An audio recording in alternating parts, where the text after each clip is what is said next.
My name is Marilyn Brautigam, and I'm the founder of Casa de Luz. Why did you start Casa de Luz? Well, I didn't start by thinking I was going to be founding a school or foundation. It started with a conversation.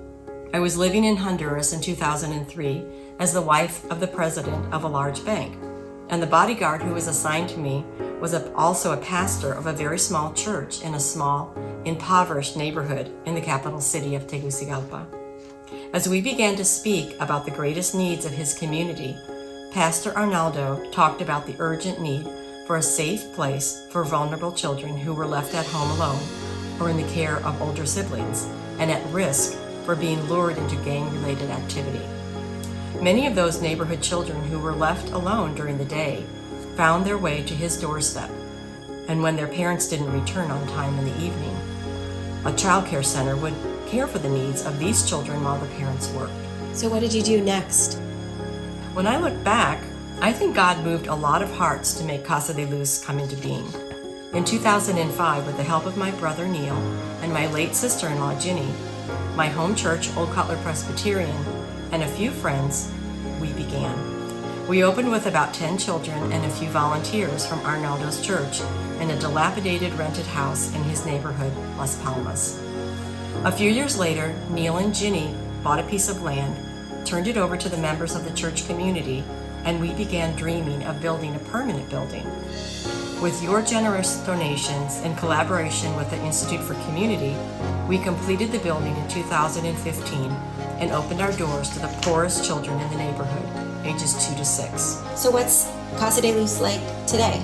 In 2009, we opened up an additional campus in a community-owned facility in a rural mountain town called Zambrano. Between the two campuses, we serve 200 kids and teens and 150 families with the help of our staff, educators, volunteers, and psychologists. The full weekly impact reaches over 650 individuals, including family members. So what does Casa de Luz mean? Well, we chose the name Casa de Luz because it means house of light. Honduras is the second poorest nation in the Western Hemisphere, and more than half its people live under the crushing weight of corruption, injustice, hunger, illiteracy, and poverty. Today, Casa de Luz is a beacon of light, a source of not only hope but practical help, counsel, and provision for vulnerable at-risk children and their families. What would you say has been the impact of Casa de Luz over the past 17 years? In my estimation, it has been nothing short of miraculous, Anna. It has been humbling and exciting to watch what God has done over the past years. Val and Ed Schubert, our missionaries who lead the staff and volunteers, have created a dedicated and passionate Honduran-led boarding team. This incredible team is developing community within these two neighborhoods, coming alongside these struggling families. They're using a whole person approach, targeting not only their educational needs, but also spiritual development, hunger prevention, and trauma intervention. These practical needs help families thrive in the communities where they live and have an impact not only on their own communities, but on the global community as well. How would you say that it impacts the global community?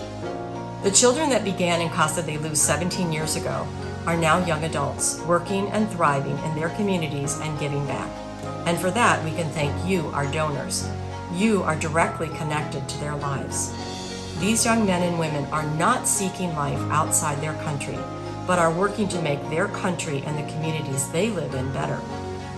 Sounds great. How can we help?